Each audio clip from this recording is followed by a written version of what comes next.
بات کرتے ہیں شب برات کی،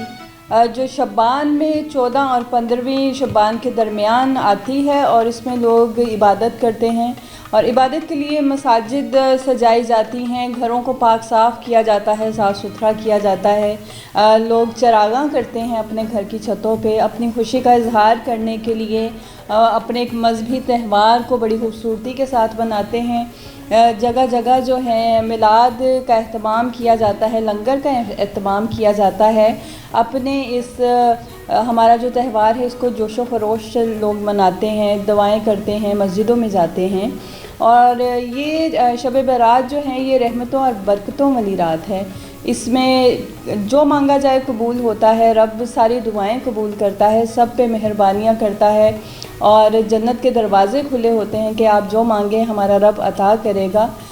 بعض روایات میں یہ کہا جاتا ہے کہ 100 نوافل ادا کریں یا اس طرح سے پڑھیں، مگر ہمارے رب نے کبھی یہ نہیں کہا کہ اس طرح مانگو گے تو میں زیادہ دوں گا،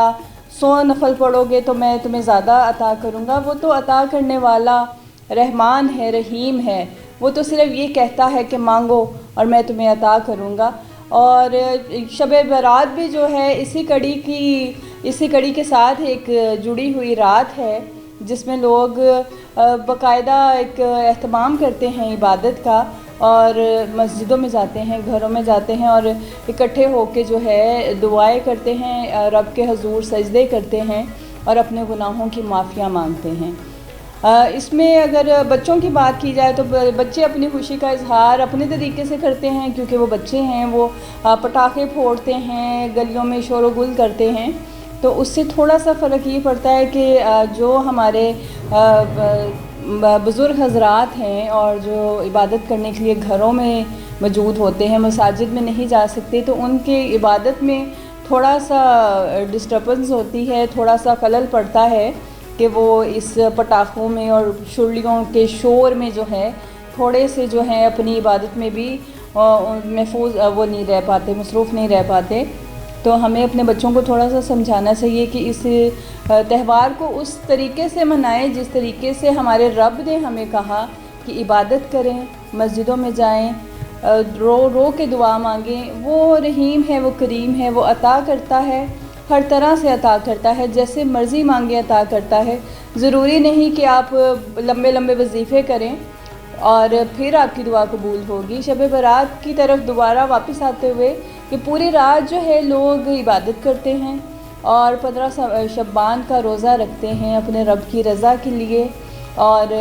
اپنی دعاؤں کی قبولیت کے لیے۔ اس میں یہ کہا جاتا ہے کہ اس سال شب برات پہ جس کے پتے جھڑ جائیں وہ اگلے سال تک ہم میں نہیں رہتا۔ یہ روایات ہیں، یا رب بہتر جانتا ہے کیونکہ وہ سب کچھ جاننے والا ہے، مہربان ہے، رحیم ہے، وہ ہم سے بہتر اسی کو پتہ ہے۔ ہم لوگ تو سنی سنائی باتوں پہ آتے ہیں، مگر اس کو تو ہر چیز کا علم ہے، بے شک وہ بڑا علم والا ہے اور کرم والا ہے۔ عبادت کی رات ہے، عبادت کیجئے، لوگوں میں خوشیاں بانٹیے، ایک دوسرے کے لیے جو دل میں نفرتیں ہیں اس کو مٹا دیں اور محبت سے ایک دوسرے کو گلے لگائیں، توبہ کریں اور آنے والے اچھے وقت کے لیے دعا کریں کہ اللہ پاک ہم سب پہ اپنا کرم کرے۔ اس مبارک رات کے صدقے آنے والے 2 ہفتوں میں رمضان بھی آ جائے گا، تو بہتر ہے کہ آج سے تیاری کریں، رمضان کی بھی اور شب برات کی بھی۔ اس کے ساتھ ہی مجھے اجازت دیجیے، اللہ حافظ۔